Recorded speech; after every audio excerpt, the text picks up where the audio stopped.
ये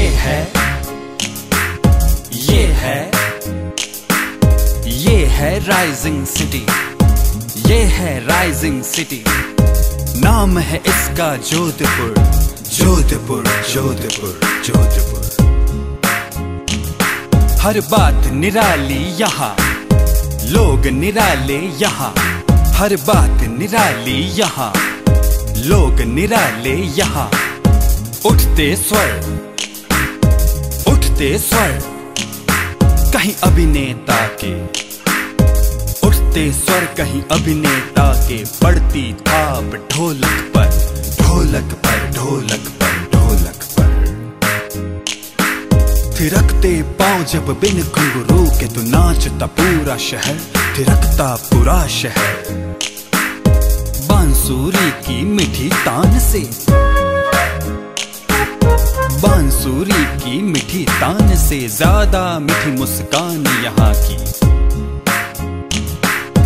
कहती सबसे एक ही बात, एक ही बात। आवो आवो सा, पधारो सा, घणे मान स्वागत। आओ सा, पधारो सा, पधारो सा, पधारो सा, घणे मान स्वागत। ये है राइजिंग सिटी, ये है राइजिंग सिटी। हेलो दोस्तों, हमारा जोधपुर कई मायनों में चर्चा में रहा है। इसकी कुदरती अहमियत के कारण ये चर्चा में रहा है। करीब 5.25 शताब्दी पुराना ये शहर, जो हमेशा अपने वजूद के हर हिस्से के कारण इसकी अहमियत देश और दुनिया में रही है और रहेगी। अगर कुदरत की बेपनाह शह, ऐतिहासिक विरासत, साथ ही हमारी अदब, हमारी संस्कृति के हर हिस्से के साथ अगर टैलेंट है, प्रतिभा है, हुनर है, तो वो भी इसका एक हिस्सा है। हम बात करें कला और संस्कृति की, तो जोधपुर का जो ऑरा है, जो प्रभा मंडल है, वो दुनिया तक इस कदर फैला है कि यहाँ के हुनर, यहाँ के कलाकारों की अगर चर्चा की जाए तो न जाने कितने एपिसोड भी कम पड़ेंगे। बहरहाल, हम एपिसोड की अगर बात करें तो राइजिंग सिटी में हमने कला और संस्कृति को चयनित किया, और कला और संस्कृति में हमारे चारों सेगमेंट, चाहे वो अभिनय हो, नृत्य हो, म्यूजिक हो या राइटर हो, इन चारों सेगमेंट में आने वाले हुनरमंद कलाकारों ने जो हमारे साथ काम किया है, अपना प्रभा मंडल हमें दिया है, वो वाकई हमारे लिए एक उपलब्धि तो है ही, लेकिन देश और दुनिया में भी उनकी जो अहमियत है और जो वो काम कर रहे हैं, उससे हमारा जोधपुर भी वाबस्ता हुआ है। बहरहाल, हमारे साथ आज अभिनय की दुनिया के एक ऐसी राइजिंग स्टार हमारे साथ हैं, जो विरासत में जिन्हें अभिनय मिला है, लेकिन केवल विरासत में मिलना तो पूर्ण नहीं हो सकता, साथ में खुद का हुनर होता है और उसे मांझना पड़ता है। तो उस मासूमियत की उम्र से ही उन्होंने अपने हुनर को मांझा है, और 45 नाटकों में अभिनय के साथ साथ कम से कम 5 नाटकों में नाट्य निर्देशन भी किया है, और बहुत सारे प्रयोग धर्मिता अभिनय के क्षेत्र में, उस क्षेत्र में भी बहुत बेहतरीन काम किया है।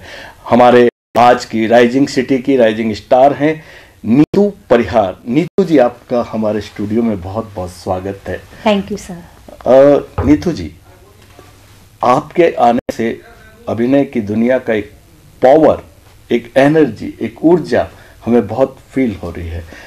तो ये जो अभिनय का आपका प्रभा मंडल है, ये कैसे रिफ्लेक्ट हो रहा है? प्रभा मंडल तो बड़ों के आशीर्वाद से हो रहा है, पहले तो जी जी। और मैं हमेशा यही कहती हूँ, मैं क्या, मेरे पापा भी यही कहते थे कि जब भी तुम परफॉर्म करते हो जी, तो उस समय निश्चित रूप से फिजिकली तुम प्रेजेंट हो, लेकिन हमेशा माँ सरस्वती की अनुकंपा, उनका आशीर्वाद तुम्हारे साथ हमेशा रहता है। वो यही कह रहे थे कि रंगमंच जब भी करते हो या कोई भी जब मंच पर खड़े होकर के परफॉर्म कर रहे हो, तो मंच पर हमेशा सरस्वती विद्यमान रहती है और वो ही आपसे आपकी परफॉर्मेंस करवाती है। आप तो सिर्फ निमित्त मात्र हो कि आपने फिजिकली अपने आप को प्रेजेंट किया है, लेकिन उनका आशीर्वाद हमेशा आपके साथ है। और मेरे पापा का आशीर्वाद हमेशा, हर पल, ऐसा कभी कोई दिन नहीं जाता कि हम उनके बारे में बात नहीं करते, उनकी चर्चा नहीं करते। नीतू जी, ये जो आपने पापा की चर्चा की, इस पे हम चर्चा करेंगे आगे भी, लेकिन हम लोग एक डेजर्ट का हिस्सा है, डेजर्ट में पैदा हुए, और डेजर्ट संघर्ष का पर्याय है। जी। चाहे आप हो या मैं हूँ या हम जो डेजर्ट के पैदाइशी हैं, तो ये जो संघर्ष है, तो आपको याद है कि पहला आपने नाटक बेसिकली कब किया इन संघर्षों से निकल के? खैर ऐसा तो मैं नहीं कहूँगी कि ज़्यादा मैंने संघर्ष किया, क्योंकि जैसा कि आपने भी बोला और मैंने भी बताया कि मुझे नाटक विरासत मिला है। तो पापा के सानिध्य में रह के उनके साथ में रिहर्सल में जाया करती थी। इसमें सवाल में एक सवाल और है जी। पापा का विरासत थी, लेकिन कभी कभी ऐसा होता है कि हम जरूरी नहीं कि डॉक्टर का बेटा डॉक्टर ही बने या बच्चे डॉक्टर बने, उनकी खुद की भी एक अंदर से इच्छा होती है। तो वो आपने अपनी इच्छा से किया या पापा ने आपको प्रवोक किया कि नहीं करो करो? नहीं, मैं मेरी इच्छा से किया। जी। मैं जब भी रिहर्सल में जाती थी पापा के साथ में जाती थी और पापा से हमेशा रिक्वेस्ट करती थी कि मुझे ले चलो आप रिहर्सल में। और वो इस शर्त पे लेके जाते थे कि तू चुपचाप बैठेगी वहां पे, बीच में नहीं बोलेगी। एंटायर रिहर्सल में मैं चुपचाप बैठती, रिहर्सल देखती, क्योंकि पापा का जो नेचर रिहर्सल के दौरान उनका एक अनुशासन अलग ही था, उनका जिंदगी का भी अनुशासन। एग्जैक्टली, बीच में ना तो कोई बोलता था और बोलता था तो फिर सुनता भी था नेचुरली। तो खैर मैं तो उस समय इतनी छोटी थी कि मेरे तो बोलने का सवाल ही नहीं होता, और चुपचाप बैठ करके रिहर्सल देखती थी। और धीरे धीरे मैं ये सोचती थी कि मैं उस स्टेज पर कब चढ़ूंगी। तो वो इच्छा कब पूरी हुई? वो इच्छा मेरी 1993 में पूरी हुई। कौन सा पहला नाटक था? जब हमने सिंधी कल्चरल सोसाइटी से एक कैंप किया था गर्मियों की छुट्टियों में, तो उसमें पापा भी थे और पापा के एक बहुत पुराने मित्र हैं हरीश देवनानी अंकल, जी, मेरे वो भी थे। जी। तो उस नाटक से शुरुआत हुई थी और नाटक का नाम था वनराज का न्याय। अच्छा, हिंदी नाटक ही था? हिंदी नाटक था। ओके। और उसमें मैंने नागिन का रोल किया था। क्या बात है, क्या बात है। तो याद है आपको डायलॉग? डायलॉग्स तो याद नहीं है, लेकिन मेरे जो पीयर ग्रुप थे, मेरे फ्रेंड्स, वो मुझे चिढ़ाने लग गए कि तुझे तेरे कलर के हिसाब से रोल मिला है। नहीं, सब लोग ये कहते थे कि तू काली है ना, इसलिए तुझे नागिन का रोल मिला। हम ऐसा नहीं मानते, हम टैलेंट को ज्यादा, क्योंकि वो बच्चे होते हैं ना, वो एज ही ऐसी थी, वो एक जस्ट छोटे बच्चे होते हैं तो उनको इतना नहीं होता है। कमेंट होता तो एक दो बार मुझे लगा, मैं थोड़ा सा वैसा मेरा हो गया मन कि अरे मैं ऐसी हूँ इसलिए मुझे ऐसा रोल मिला।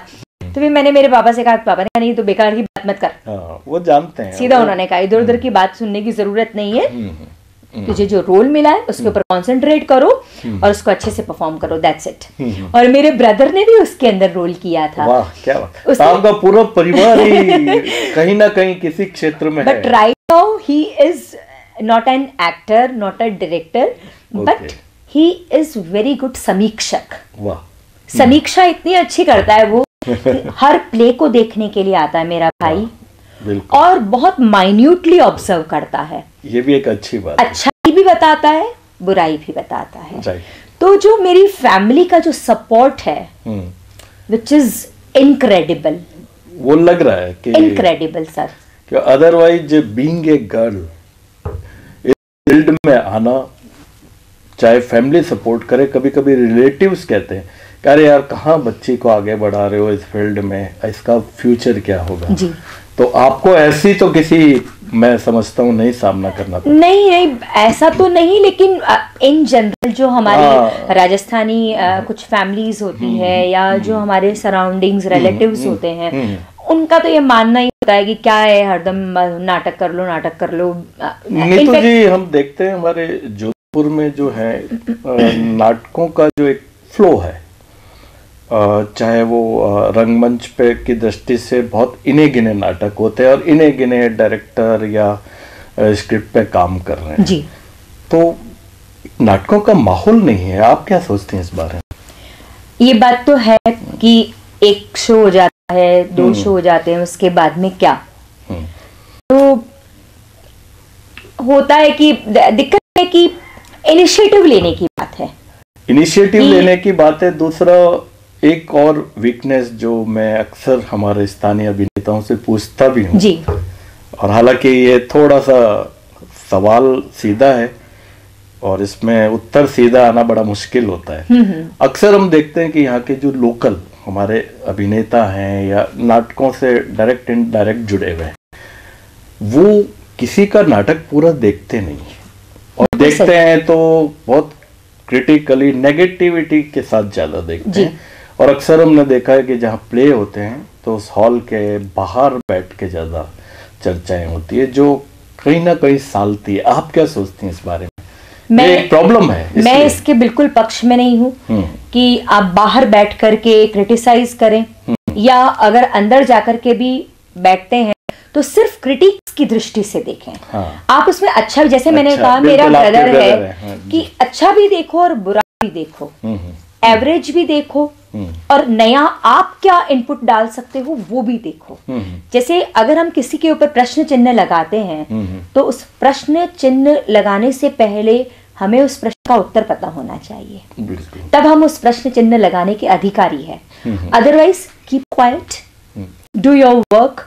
और बाहर बैठ करके क्रिटिक करना बिल्कुल वर्थफुल नहीं है, क्योंकि मेरा ये खुद मानना भी है। इस फील्ड से हैं। मैंने ऐसे लोग भी देखे हैं, मैं किसी को इंगित हाँ, नहीं कर रही हूँ, individual लेकिन मैंने ऐसे लोग भी देखे हैं जो सिर्फ हमारा नाटक है आप देखने के लिए आओ, लेकिन दूसरों का नाटक है वो देखने ही नहीं जाते, आएंगे भी तो बाहर बैठेंगे। ऐसे लोगों के पक्ष में मैं बिल्कुल भी नहीं हूँ और मैं ऐसे लोगों के ग्रुप से जुड़ती भी नहीं हूँ।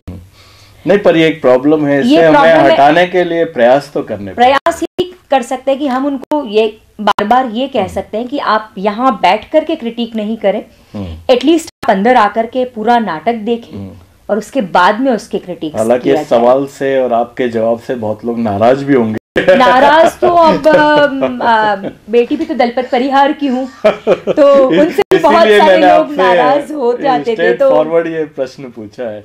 बहरहाल अब तक आपने जो काम किया है तो जयपुर की एक बहुत बेहतरीन सीनियर थिएटर आर्टिस्ट हैं किरण जी राठौड़, वो हमारे साथ जुड़ गई हैं। तो क्या किरण जी, आपका बहुत बहुत स्वागत है और हमारे साथ हैं नीतू जी, क्या कहना चाहेंगी? साथियों, यूँ तो किसी के बारे में सिर्फ बता देने से कई लोग उस पर संदेह करते हैं, मगर फिर भी मुझे ये बताते हुए बहुत हर्ष हो रहा है कि जोधपुर शहर की नीतू परिहार उन अच्छे कलाकारों में से हैं जिन्होंने संघर्ष करके अपने अस्तित्व को एक पहचान दी, एक अच्छे व्यक्तित्व के साथ सबसे संपर्क में रही। वो एक अच्छी कलाकार है और उसके साथ में वो एक अच्छी इंसान भी है। संघर्ष तो सभी के जीवन में होता है, मगर उन संघर्ष से जो जीत करके आगे बढ़ कर के अपने माता पिता का नाम रोशन करे, अपने व्यक्तित्व को उभारे, अपने अस्तित्व की एक पहचान बनाए, वही विजेता कहलाता है। इसमें कोई दो राय नहीं है कि नीतू परिहार के पिताजी दलपत परिहार साहब जोधपुर शहर के एक बहुत माने हुए सदे हुए कलाकार, निर्देशक, पटकथा लेखक, और उनकी अच्छी अच्छी कृतियाँ जोधपुर के निवासियों को देखने के लिए मिली। साथ ही पूरे राजस्थान के अंदर भी उनके बहुत सारे मुरीद रहे हैं, उनमें से एक मैं भी हूँ।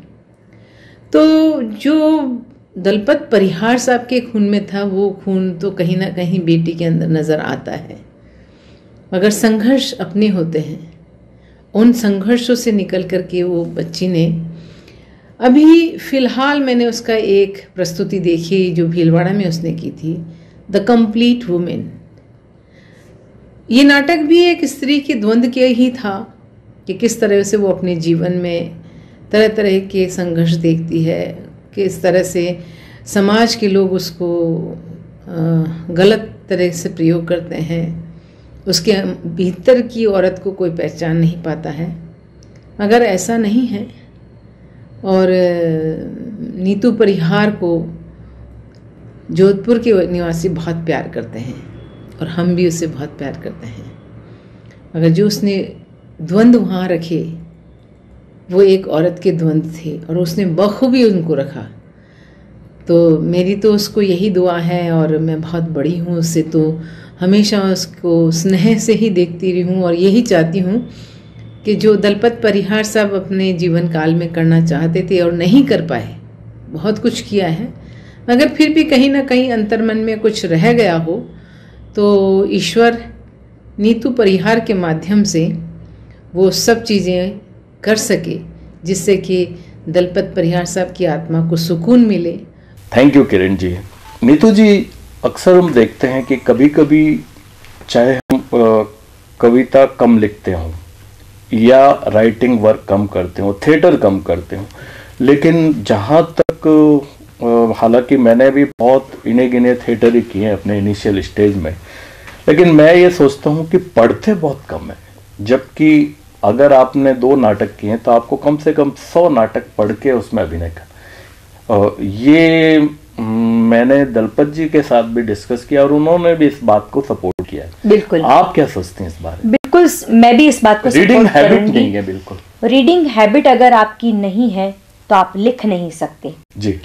आपको अगर कहीं बोलने के लिए बोला जाए, आप बोल नहीं सकते जी, क्योंकि आपके पास में शब्दकोश ही नहीं होगा। और लिखना तो बहुत दूर की बात है। जी जी।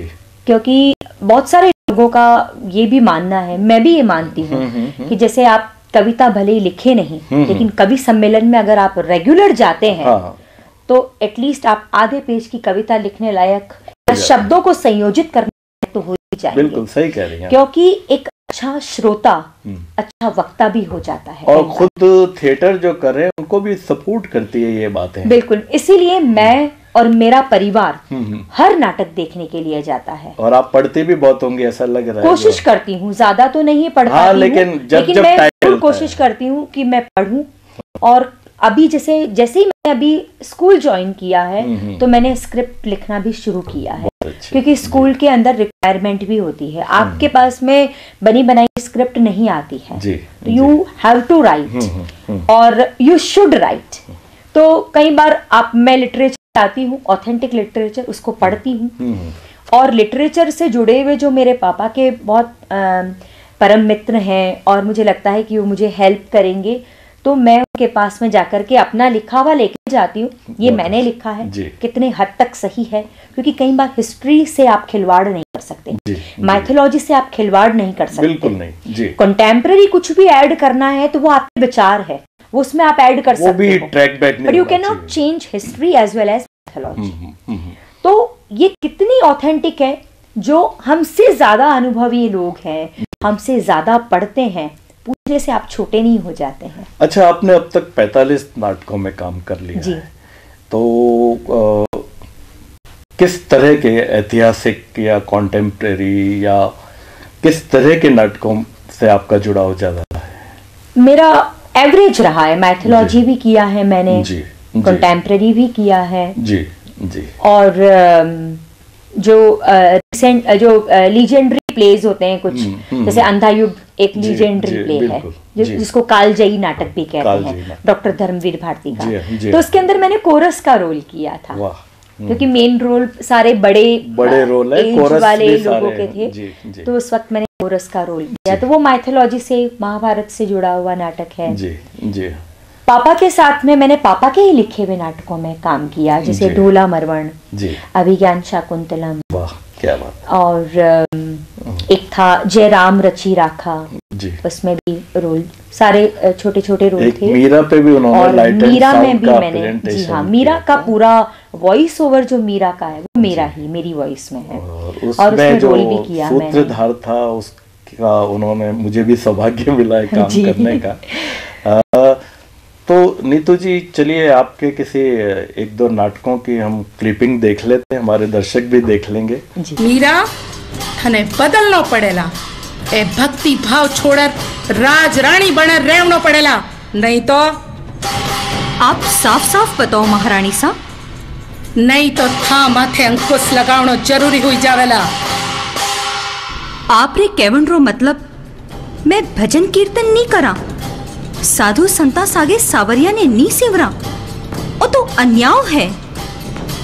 माने जी को कहनो हो, मां कह दियो, आगे बस आपने सोचना है। आप राजवंश सु जुड़ियोड़ा हो और मैं मारे सावरिया री भक्ति सु। क्यों नहीं आप रे भाव सु जुड़ियोड़ा रहवा और कोई कीड़ी में दखल नहीं करे। बहू रानी आ सलाह थारे कने रखो। थारी मर्जी री कर रही हो, मैं मारी मर्जी री कराला। चलो सब अठे भगत गमाणो बिरथा है।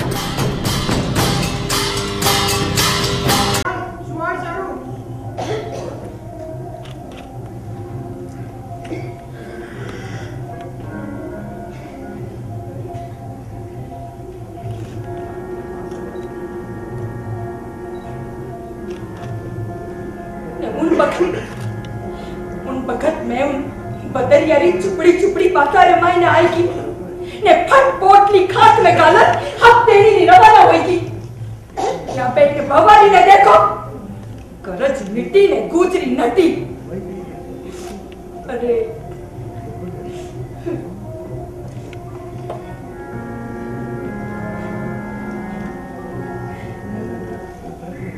बात यूं देखा जने तो की नहीं ना बेटा बहू ने मारे मिसरिया रस्से सु छोटोड़ो छोरो आसो पियो आंख दीठो नी सुवावे।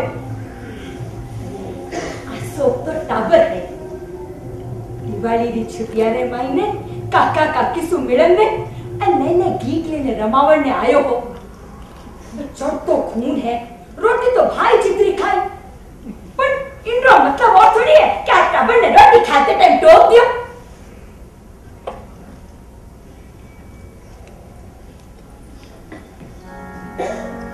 वो आतो पे तो खावे बना मिलने तो रोटी खाती टाइम बीच में पानी पाओ टाका लेके जाती है। नीतू जी, अक्सर हम देखते हैं कि जैसे आपको किसी किरदार दिया गया किसी नाटक में, लेकिन उस किरदार पे स्टडी करने का टाइम बहुत कम मिलता है, या डायरेक्टर जहां तक होता है उसको ध्यान देना चाहिए पर वो दे नहीं पाते। और कुछ लोग इंटेंशनली भी ये नहीं कहते कि आप किरदार में उतरने के लिए इस किरदार की स्टडी करो। बिल्कुल ठीक है, तो आप क्या तैयारी करती हैं? डायरेक्टर बताए या नहीं बताए जी, वैसे तो अभी तक तो जितने भी डायरेक्टर्स मुझे मिले, जी हाँ, मैं मैक्सिमम पापा के डायरेक्शन में काम किया है। जी, और उसके बाद में अभी जो रीसेंट टाइम में मैं अभी डॉक्टर विकास कपूर सर और डॉक्टर एस रंगा अंकल के डायरेक्शन में काम नाम कर रही सब हूं। नाम अपने आप में लीजेंड हैं और ये लोग बहुत मेहनत कर रहे हैं। तो ये लोग बहुत मेहनत करते हैं जी, तीनों ही डायरेक्टर्स। और पापा की तो खैर एवरीबडी नोज, लेकिन मैं उस किरदार को समझने की पूरी कोशिश करती हूँ। अभी आपको रीसेंट एग्जाम्पल बताती हूँ मैं आपको। जी, जयशंकर प्रसाद का कामायनी, कौन नहीं जानता इसके बारे जी, में। जी, जी, डॉक्टर एसपी रंगा अंकल ने लॉकडाउन के दौरान उस नाटक को ऑनलाइन भी किया और फिर हमने ऑफलाइन भी किया। जी, तो उसके 3 शो ही हुए हैं अभी, जी, क्योंकि अभी उन्होंने किया है उसको। जी, तो उसमें पहले मुझे इड़ा का रोल मिला था। अच्छा, वेरी गुड। तो इड़ा का जो कैरेक्टर है वो बुद्धि का प्रतीक है। बुद्धि का। फिर सारे उसमें सिंबलाइज्ड हैं वैसे कावाइनी में। हाँ। तो श्रद्धा का रोल किसी और को मिला था जी, और मुझे इड़ा का मिला था। तो वो सिंबलाइज है, पूरा नाटक ही अपने आप में अलग है। तो उसको तो महाग्रंथ के रूप में माना जाता है। फिर मुझे श्रद्धा का रोल मिला। जी, तो एक बार मैं घबरा कि ये रोल मैं कैसे कर पाऊंगी, क्योंकि मेरी पर्सनालिटी बिल्कुल थोड़ी रफ एंड टफ है, and Shraddha is very sophisticated personality and character. जी। तो डॉक्टर एसपी रंगा अंकल ने मेरे ऊपर विश्वास किया और उन्होंने कहा, वो हमेशा ही यूज्ड टू से टू मी कि मुझे तुम्हारी आवाज नहीं चाहिए। तो मैंने कहा मेरी आवाज नहीं चाहिए तो मतलब मैं आवाज कहाँ से लाऊं, मेरी आवाज ही रहेगी। तो I have to be very very submissive, very submissive. और टचवुड की मैंने जो प्रयास किए, उन्होंने मेरे ऊपर जो एफर्ट्स किए, इतने एफर्ट्स किए वॉइस को लेकर के स्पेशली, कि तुम्हें इस पिच से बोलना है, और इस पिच से बोल करके भी तुम्हें लास्ट रो तक आवाज भी पहुंचानी है। क्या बात है, क्या बात है। और उस कैरेक्टर को मैंने बहुत अच्छे से निभाया और मुझे ऐसा लगा कि मेरी खुद की पर्सनालिटी में भी उसकी वजह से चेंजेस आए। बहुत अच्छे जी। और ये मेरा लीजेंडरी प्लेन हो गया है एक। वाह। And I am very very thankful to doctor SP Ranga uncle कि उन्होंने मेरे ऊपर इतना विश्वास किया और मुझे ये रोल दिया। नीतू जी, चूंकि आप हर बात बहुत ईमानदारी से अपनी पर्सनैलिटी को लेके, कैरेक्टर को लेके, नाटक को लेके, स्टडी को लेके, बैकग्राउंड को लेके कर रही हैं, एक प्रश्न जो मेरे दिमाग में आ रहा है कि जैसे माइथोलॉजिकल है या लीजेंडरी नाटक जो रहे हैं, उनके कैरेक्टर पे फिर भी हमें काफ़ी स्टडी मिल जाती है, हम कर सकते हैं कैरेक्टर पर काया प्रवेश करने के लिए। बट कुछ ऐसे कॉन्टेम्प्रेरी होते हैं जो इमेजिनेशन नहीं होती, उन्हें केवल अपनी इमेजिनेशन से कुछ डायरेक्टर की या कुछ उनके बारे में पढ़ के, उसमें आप कैसे तैयारी करती हैं? सबसे पहले आपको जो रोल मिला है जी, उसका नाम क्या है जी, आपको ये देखना चाहिए जी, उस जी, नाम का अर्थ क्या है जी। और अगर किसी राइटर ने या डायरेक्टर ने प्ले लिखा है जी, तो जी, उस प्ले का पूरा कंटेंट कॉन्सेप्ट क्या है जी, और उसमें उस कैरेक्टर को वो नाम क्यों दिया जी, तो पहले ये रीजन फाइंड आउट जरूर करना चाहिए। जी, जी, और उसके बाद में जो पूरी थीम है उसके अकॉर्डिंग ये स्टडी करनी चाहिए कि इस कैरेक्टर को या इस रोल को जी, कैसा होना चाहिए। Very good. एग्रेसिव होना चाहिए, सबमिसिव होना चाहिए, एवरेज होना चाहिए, या आज की सोसाइटी के अकॉर्डिंग उसका बिहेव होना आपने चाहिए। किया कोई ऐसा कैरेक्टर? मैंने पापा के डायरेक्शन में एक नाटक किया था, नई सभ्यता नए नमूने, कॉमेडी नाटक है वो। जी, जी, और वो है डॉक्टर शंकर शेष का लिखा हुआ, वेरी गुड, जो कि बहुत ही बंगाल अच्छे के राइटर हैं। और उसमें मैंने स्मृति का रोल किया था। अरे वाह वाह।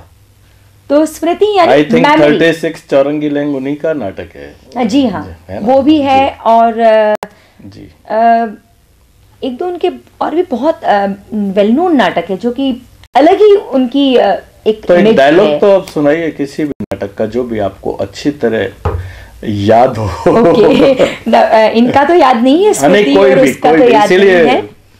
और अभी जब मैंने कामायनी किया था उसी का सुना देती हूँ, which is very entirely my different perception and presentation. ये कौन है, कौन तुम कौन तुम, संस्कृति जलनिधि तीर तरंगों से फेंकी मणि एक, वाह, कर रहे निर्जन का चुपचाप प्रभा की धारा से अभिषेक, इस चैनहीन प्रदेश को अपनी रूप छटा से आलोकित करने वाले जी, तुम कौन हो। मैंने पूछा कौन हो तुम। वाह, बहुत बढ़िया, बहुत बढ़िया। आपने तो कामायनी का एक पूरा यहाँ पर उस कैरेक्टर, आप कैरेक्टर में उतरी, लेकिन हम देखने वाले भी उस कैरेक्टर में साथ हो लिए उस यात्रा में। और उसके अंदर एक गाना भी था जो मुझसे गवाया उन्होंने, वेरी गा दीजिए 2 लाइन उसकी भी। जी जी। उसमें जब सिचुएशन ये होती है कि सारे प्रयासों से घूमते घूमते फाइनली मनु को वो वापस प्राप्त कर लेती है और उसका बेटा कुमार भी उसके साथ में होता है, तब उसको एक लगता है कि now I am on the satisfaction level. तो सारा परिवार एक साथ है, तब वो एक जगह पे बैठे हैं और वो गाती है, तुम लिखो लाहल कलह में मैं हृदय की बात रे मन, विकल होकर नित्य चंचल खोजती जब नींद के पल, चेतना थक सी रही तब मैं वलय की बात रे मन, तुम लिखो ला हलकल है में। वाह क्या बात है। इतनी तैयारी आप कैसे कर पाती हैं स्कूल में भी, और इतने बड़े बड़े डायलॉग गीत? क्या आपका जब चलिए नाटक है तो आपको होमवर्क करना ही है, मजबूरी में भी करना है, और एक क्रिएटिव स्ट्रेन भी रहता है दिमाग में तो करना पड़ता है जी। लेकिन रूटीन में आप किसी भी, चाहे नाटक हो या ना हो, तो आपकी एज ए थिएटर आर्टिस्ट क्या तैयारी रहती? मैं स्क्रिप्ट पढ़ती रहती हूँ रोज। जी जी जी। कोई भी स्क्रिप्ट हो उसको रोज पढ़ना है एक बार। जी। तो कभी कभी इमेजिन भी होती होगी कि इसमें मैं अगर हो तो ये रोल मुझे मिले। हाँ, वैसे सच बताऊं, जब ये वाला अभी जब मैंने डॉक्टर विकास कपूर सर के डायरेक्शन में अभी हमने किया था प्ले जी जैसी आपकी मर्जी जी, वो शो उन्होंने मेरे ज्वाइन करने से पहले 23 शोज वो कर चुके थे। Very good. और मुझे रोल मिला लीला नागर मैम का। अच्छा अच्छा, हाँ लीला जी तो है नहीं। तो जब उन्होंने मुझे वो रोल मिला, जी हाँ, उसमें एक सुल्ताना का कैरेक्टर है जी। तो सुल्ताना का रोल जब मुझे मिला तो एक बार तो मुझे लगा कि मुझे मिल रहा है ये रोल जो लीला नागर आंटी ने रोल किया है। हाँ, वो सीनियर आर्टिस्ट रही हैं, बहुत सीनियर आर्टिस्ट। तो विकास सर ने कहा कि नहीं, म्यूजिक सब में उनका जी जी बिल्कुल जी। तो तुम कर लोगी जी। तो एक बार तो मुझे लगा कि मैं, क्योंकि क्या होता है कि आज 23 शो उन्होंने किए हैं, बहुत बड़ी तो बात है। कितनी फिनिशिंग आई होगी उनकी, हर शो में उनके फिनिशिंग है। और जब आप इतने शोज कर लेते हैं ना, तो कई बार तो आप कहते हैं ना नींद में से उठा कर करवा लो।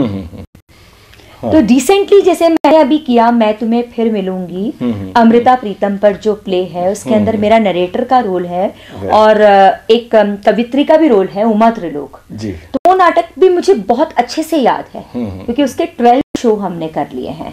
अभी हमारा 12 शो था स्मृति नाट्य समारोह के अंदर जी।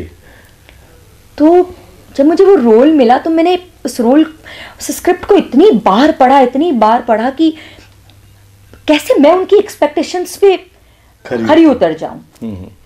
तो इसमें जैसे आपको जो किरदार दिया गया उसकी तैयारी तो करनी आपको अपने, लेकिन कभी कभी क्लू के लिए कि मेरे बाद वो क्या बोलेगा या उससे पहले वो क्या प्रीवियसली क्या बोलेगा, ये इसका मतलब पूरी स्क्रिप्ट एक तरह से याद करनी पड़ती है। हमें पूरी स्क्रिप्ट याद होती है। हमें करते अगर सर अगर ईमानदारी से कोई रंगमंच करता है तो वो जब रिहर्सल में जाता है और चुपचाप बैठ करके रोज रिहर्सल देखेगा तो उसको ये भी याद हो जाता है कि डायरेक्टर ने इस वक्त उस बंदे को यहाँ टोका था। वाह क्या बात है। ये भी याद हो जाता है। कई बार पापा ऐसे कहते थे, कोई अगर रिहर्सल में गलत बोल जाता था ना तो कहते थे मैं और लिख ही नहीं सकूं तुझको बोलियो। हाँ बिल्कुल, नहीं सर लिखियोड़ो है, अपनी वोकैबुलरी तो उनको ध्यान ही है। हाँ, और वो स्क्रिप्ट लाकर के शो कर देते थे कि ये मैं लिख ही नहीं सकता, ये देख ले मैंने क्या लिखा है। क्या बात है। तो इतना अगर ऑनेस्टली आप रिहर्सल देखते हैं तो कि इसका मतलब यही बात हुई जो आपने कहा उस वक्त कि बाहर बैठ करके जो क्रिटिक्स करते हैं या अंदर जाकर के ये सब चीजें इन पे भी असर डालती हैं, क्रिटिक्स पर ही ध्यान दिया, ओवरऑल थिएटर पे प्रभाव डालते हैं, ये सवाल जरूरी है। थिएटर पे प्रभाव डालती है कि आप रिहर्सल में दूसरों का भी रोल देखो तो आपको कई बार ऐसा होता है कि आप प्रॉक्सी करते करते कई बार आपको वो मेन रोल मिल जाता है। क्योंकि अचानक ऐसा हो गया कि वो बंदा मेन रोल करने वाले के ऐसी इमरजेंसी आ गई वो शो के दौरान नहीं जा सकता और प्रॉक्सी करने वाला मेन रोल कर रहा है। ऐसा मेरे साथ में भी हुआ है। वाह।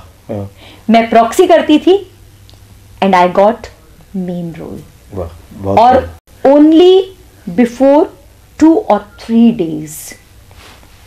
क्या बात है। और 2 और 3 दिन में मैंने मेन रोल की रिहर्सल की और वो शो किया।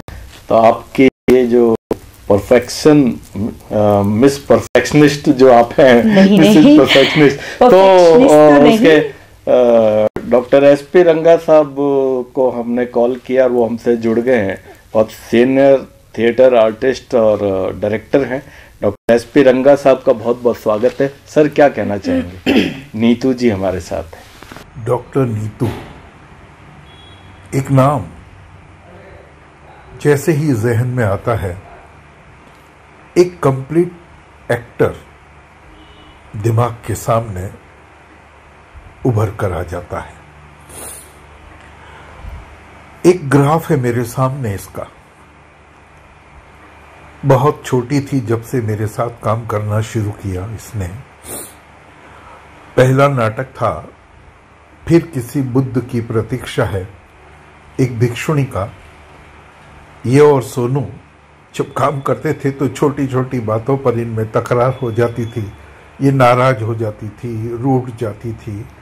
और आज कमाल, इसने कामायनी की श्रद्धा का रोल कर एक मैच्योरिटी को दर्शाया स्टेज पर। तो ये एक ग्राफ, जैसे ही मेरे सामने नीतू का नाम आता है, ग्राफ आ जाता है। कामायनी जब हम कर रहे थे तो मैंने जब इससे श्रद्धा का रोल करवाया तो इसने कहा, अंकल जी क्या मैं कर पाऊंगी? मैंने कहा ऐसा कर, तुम अपने आप पे और मेरे पे एक प्रश्न चिन्ह लगा रही हो। मुझे लगता है कि ये तुम बहुत बेहतर कर पाओगी, बस जरूरत है एक टोनल वॉइस की, जो कि इस कैरेक्टर के लिए बहुत महत्वपूर्ण है। और तुम थोड़ा ऊंचा बोलती हो, इसलिए तुम्हें अपनी उस आवाज को बनाने के लिए एक अलग प्रैक्टिस करनी पड़ेगी। सच बताऊं, प्ले खत्म होने के बाद इसका खुद का फोन आया कि मुझे तो विश्वास नहीं हो रहा कि ये सब डायलॉग मैंने बोले हैं। और उस श्रद्धा के कैरेक्टर का ऐसा प्रभाव हमें देखने को मिलता है कि इसके व्यक्तित्व में एक बहुत बड़ा बदलाव आ गया। रिसेंटली अभी हमने अमृता प्रीतम का एक प्ले मैं तुम्हें फिर मिलूंगी को जब हमने किया, तो इसने उस वॉइस कल्चर जो इसने किया था श्रद्धा के वक्त, उसका ध्यान रखा और एक अलग ढंग की नीतू हमें उस उमा त्रिलोक के रूप में दर्शकों को नजर आई, जिसको पहचानना बड़ा मुश्किल था। हमारे एक बहुत करीबी रंग निर्देशक है, उन्होंने तो कह भी दिया कि मुझे तो विश्वास नहीं होता कि क्या ये नीतू है। तो भैया स्टेज पे करने वाली तो वही थी ना, मैं तो नहीं। Thank you sir, thank you. Neetu ji एक परफेक्ट आर्टिस्ट, हालांकि जो हम जैसे लोग जो बहुत ज़्यादा थिएटर से जुड़े हुए नहीं है डायरेक्टली, लेकिन जो दिखाई देता है कि पर्सनालिटी का मतलब अपीयरेंस ही नहीं होता है, लेकिन उसमें एक डायलॉग डिलीवरी, लचक, वेरिएशन, बहुत सारी चीज़ें होती हैं। तो एक परफेक्ट जो आर्टिस्ट है में क्या गुण है और वो अपने गुणों को कैसे डेवलप कर सकता है? अगर थिएटर आर्टिस्ट की ही बात करें या कोई भी परफॉर्मिंग आर्ट से जुड़ा हुआ जो आर्टिस्ट है, वैसे तो रंगमंच के अंदर ये माना जाता है कि एक डायरेक्टर को एक्टिंग भी आनी चाहिए, उसको संगीत का भी ज्ञान होना चाहिए, बहुत ज्यादा नहीं तो एटलीस्ट ताल और सुर का, हाँ, ऑलराउंडर जरूरी है। उसको थोड़ा बहुत डांस भी आना चाहिए और उसको हर वो एक्टिंग का स्टाइल आना चाहिए कि उसकी कोई भी एक्टर अगर एब्सेंस में है तो एट द टाइम बीइंग वो रोल करने के लिए काबिल हो रंगमंच में। और अगर दूसरी परफॉर्मिंग आर्ट की बात करें, भरतनाट्यम, कथक या वोकल और इंस्ट्रूमेंटल सिंगिंग की और इसकी म्यूजिक की बात करें तो उसकी एक अलग बात होती है। उसके अंदर जो विधा है वो बहुत अलग, उसके रूल्स हैं, रेगुलेशंस हैं, तो वो तो आपको बाकायदा पूरा सीखना ही होता है। थिएटर के अंदर भी यही है, आप फ्रॉम द जीरो आपको स्टार्ट करना होता है और जेड तक जाना होता है। हालांकि जेड तक कोई भी नहीं जाता, तभी वो लंबी दूरी की यात्रा करते। बिल्कुल। और रही बात एक आर्टिस्ट को अपने कला को इम्प्रूव करने के लिए क्या करना चाहिए, पहले तो उसको, अगर वो परफॉर्मिंग आर्ट से जुड़ा हुआ है तो उसको अपनी परफॉर्मेंस करते रहना चाहिए। आपने जो 45 नाटकों में अभिनय किया है, तो इसमें सब अलग अलग हैं या कुछ रिपीट है या शो 45 है? नहीं, 45 नाटक है, शो तो बहुत ज्यादा है। बहुत ज्यादा है जी। जैसे मैं तुम्हें फिर मिलूंगी की बात करूंगी अगर, तो उसके 12 शो कर लिए हैं हमने। Very good. तो उसको हमने चंडीगढ़ में भी किया जी। और एक हमने दूसरा नाटक किया था, विठला करके था, इलाहाबाद गए थे हम जी। उस नाटक को लेकर के जी। और बाकी राजस्थान में तो अलवर, अजमेर, जयपुर, बीकानेर, बाड़मेर यहाँ पे किए हैं हमने। ऑलमोस्ट सभी आपने बहुत बड़ी बड़ी जगह और राजस्थान पूरा कवर कर लिया जी। जहाँ भीलवाड़ा, अभी रिसेंटली मंजू जोशी स्मृति नाट्य समारोह था जी जी। मैंने डॉक्टर एसपी रंगा अंकल के डायरेक्शन में जी सोलो परफॉर्मेंस किया था। वाह, क्या the complete woman, Yogesh Tripathi ji का लिखा हुआ है, और वो भी मेरे लिए पूरा मोनोलॉग था वो। जी हाँ, solo. I was the only one who is on the stage.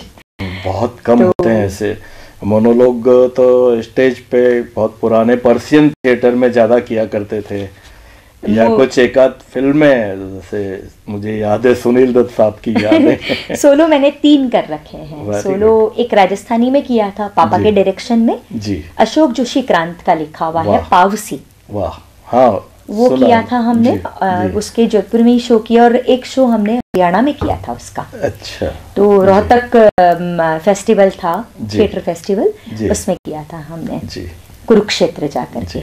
Neetu जी, जैसा कि अभी आपने कहा था भीलवाड़ा में आप प्ले करके आई हैं जी। और तो भीलवाड़ा से एक बहुत सीनियर डायरेक्टर हैं, अभिनेता भी हैं, गोपाल जी आचार्य जी, वो हमारे साथ आ गए हैं। सर, क्या कहना चाहेंगे नीतू जी के बारे में? नाटक मेरी दृष्टि में व्यक्ति को पुनरावलोकन का अवसर देता है। जो चरित्र नाटक में निभाए जाते हैं, वे सारे चरित्रों की जो मनोदशा है, चित्त दशा है, वो हमारी ही मनोदशा और चित्त दशा का प्रदर्शन है। तो हमें नाटक करते हुए भी और देखते हुए भी अपनी ही चित्त दशाओं का पुनरावलोकन करने का अवसर मिलता है। और ऐसा करते करते मुझे लगता है कि नाटक आपको आपके भीतर से, आपके स्वत्व से मिलाने का अवसर देता है, अपने आप से मुखातिब होने का मौका मिलता है। और इस तरह से जो रंग कर्म किया जा रहा होता है, वो मुझे लगता है कि सार्थक भी है, क्योंकि केवल प्रदर्शन करना ही पर्याप्त नहीं है। इसका जो नाटक का जो परिणाम आना चाहिए, अभिनय का जो परिणाम आना चाहिए, वो आपके भीतर कहीं न कहीं एक साक्षी का निर्मित होना भी एक कारण बनता है। आप देख रहे होते हो, जब आप दिखा रहे होते हो, जब भी आप देख रहे होते हो, और इस तरह से जो कर रहा होता है रंग कर्म, वो निश्चय ही मेरी दृष्टि में बड़ा काम है, असल काम है। और इसके चलते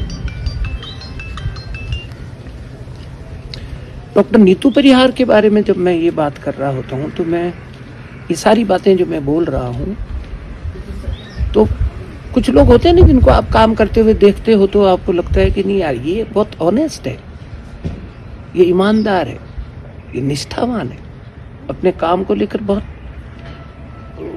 कमिटमेंट है इसके पास, और उसकी जो सात्विकता की तलाश है वो इसी तरह से पाई जा सकती है जैसे डॉक्टर नीतू परिहार को मैंने देखा, जितना जाना, जितना समझा हूं। मैंने इनका एक नाटक देखा, एक पात्रीय नाटक था, बहुत सारे चरित्र इन्होंने निभाए, उसमें बड़े जटिल चरित्र थे। Thank you sir. नाटक की अभी आप क्या वर्तमान में स्थिति देखते हैं इसकी, चूँकि बड़े बड़े शहर, हमने मेट्रो सिटी या महानगर जो वाकई महानगर हैं, दिल्ली, बॉम्बे, और जैसा आप चंडीगढ़ भी जाके आई हैं, तो यहाँ पे भी बहुत कम, हालांकि थोड़ा सा खिंचाव हो रहा है थिएटर की तरफ, लेकिन जो जितनी पर्याप्त दर्शक संख्या होनी चाहिए वो नहीं है। तो क्या हम लोग जो एज ए आर्टिस्ट बड़े शहरों में तो कर ही रहे हैं प्रयास, आप यहाँ पे अपना क्या प्रयास चल रहा है? यहाँ पे भी नाटक तो हो रहे हैं, लेकिन जैसा कि मैंने पहले भी बताया जी कि कुछ लिमिटेड डायरेक्टर्स हैं वो नाटक कर रहे हैं, और थोड़ा सा अगर हम फंडिंग की बात करें, जी हाँ, ये भी एक इम्पोर्टेंट फैक्टर है। हाँ, बिल्कुल, मैं गलत नहीं कहूंगी उन लोगों को जो नहीं कर पाते हैं। हाँ, वो जैसे कि मैं अगर उनके पास इतना बजट नहीं होता है, तो कई बार ऐसा होता है कि जब अनुदान मिलता है या समारोह में आपका नाटक सिलेक्ट होता है, तब वो लोग रिहर्सल स्टार्ट करते हैं। ये सब प्रॉब्लम्स नाटक में क्यों आती है? क्योंकि जबकि हम तो यहाँ संगीत नाटक एकेडमी हमारा जोधपुर का है। बिल्कुल, संगीत नाटक एकेडमी को ही कुछ एफर्ट्स ऐसे करने चाहिए जिससे रंगमंच जैसी जीवंत विधा को प्रोत्साहन मिले जी। और जैसे मैं तो एक एग्जाम्पल है जी, हमारे जोधपुर शहर में जब ओम शिवपुरी स्मृति नाट्य समारोह होता है जी जी, मैंने देखा है मैक्सिमम ऑडियंस आती है। जी हाँ, बिल्कुल। हास्य नाट्य समारोह होता है और एकेडमी ने बहुत प्रयास किया है। तो सिर्फ यही समारोह पर क्यों सीमित हो गई है? आज बहुत सारे रंगमंच से जुड़े हुए जो लोग हैं जिन्होंने बहुत काम किया है, मैं मदन मोहन माथुर जी का भी नाम लूं, उन्होंने भी बहुत काम किया है। ठीक है, जयपुर के भी बहुत सारे लीजेंडरी डायरेक्टर्स हैं, उन्होंने भी बहुत काम किया है। बीकानेर के भी होंगे, जोधपुर के भी। इनफैक्ट मेरे पापा ने रंगमंच के लिए, रंगमंच उनके जीवन में था, और मैं खुद अपने आप को बहुत भाग्यशाली मानती हूँ कि मेरे जीवन में भी रंगमंच है। और वैसे देखा जाए तो जिंदगी पूरी रंगमंच है। जैसे आज आप मेरा इंटरव्यू ले रहे हैं, जब आप अपने ऑफिस स्टाफ से बात करेंगे तब आपका रोल प्ले डिफरेंट हो जाएगा। बिल्कुल, तो हम हर पल हर क्षण different role plays real life में भी करते हैं जी। तो जो राजस्थान संगीत नाटक अकादमी है और जो सेंट्रल लेवल की भी जो एकेडमी है, उन लोगों को भी नाटक को, रंगमंच को प्रोत्साहन देने के लिए इस तरीके के और भी डिफरेंट समारोह, फेस्टिवल्स आयोजित करने चाहिए जिससे मैक्सिमम लोगों को पार्टिसिपेट करने का मौका मिले। और सिर्फ ये लोग फेस्टिवल के लिए पार्टिसिपेशन नहीं हो, चलो हमारा इसमें नहीं हुआ है, हम नेक्स्ट वाले उसके अंदर अप्लाई करेंगे। जैसे अभी जो रश्मि रथी नाटक हुआ था, अभिषेक मुदगल डायरेक्टर थे, उन्होंने लास्ट में ये बात बोली थी कि मैंने 5 बार अप्लाई किया है और इस बार मेरा हुआ है। देखिए, तो कंटिन्यूअस उन्होंने कितने प्रयास किए, इस साल हो जाएगा, इस साल हो जाएगा, इस साल हो जाएगा। ठीक है, और जनरली भी जब ऐसे भी, मैं तो कह रही हूँ, अगर संस्थागत नाटक भी कोई करता है तो उसको भी अकादमी को सपोर्ट करना चाहिए। Very good. तब नाटक को और प्रोत्साहन मिलेगा। नीतू जी, आपने जैसे अभिनय के साथ साथ शायद 5 नाटकों में अभी तक डायरेक्शन किया है, तो एक डायरेक्टर की क्या तैयारी होती है? उसको तो सारा स्क्रिप्ट वगैरह सब है, आप क्या सोचती हैं एक डायरेक्टर की तैयारी? डायरेक्टर वही बन सकता है जिसको रंगमंच से जुड़ी हुई एडिशनल जो परफॉर्मिंग आर्ट्स जो है, जब मैंने अभी बताया आपको, संगीत, नाट्य, वोकल, इंस्ट्रूमेंटल, ठीक है, तो सुर, ताल, थोड़ा बहुत हर चीज का नॉलेज हो, स्टेज क्राफ्ट का नॉलेज हो, थोड़ा बहुत लाइट का भी नॉलेज होना चाहिए, मेकअप का भी होना चाहिए और कॉस्ट्यूम का भी होना चाहिए। वही डायरेक्टर बन सकता है। और अगर आपको नहीं है तो आप पूछ सकते हो, आपसे बड़े डायरेक्टर जिन्होंने काम किया है, आप उनसे पूछ करके भी नॉलेज गेन कर सकते हो और धीरे धीरे अपनी इस स्किल को भी इम्प्रूव करके आप डायरेक्शन में जा सकते हो। अगर आपको उसका नॉलेज नहीं है तो आपको डायरेक्टरशिप के अंदर नहीं आना चाहिए। देखिए, छोटी छोटी चीजें हैं। आपने सारी बातें ऐसी बताई हैं जो हमारे लोग जो नाटकों में आना चाहते हैं या अभिनय की दुनिया में आना चाहते हैं उनके लिए ये एक बहुत अच्छे सुझाव भी हैं।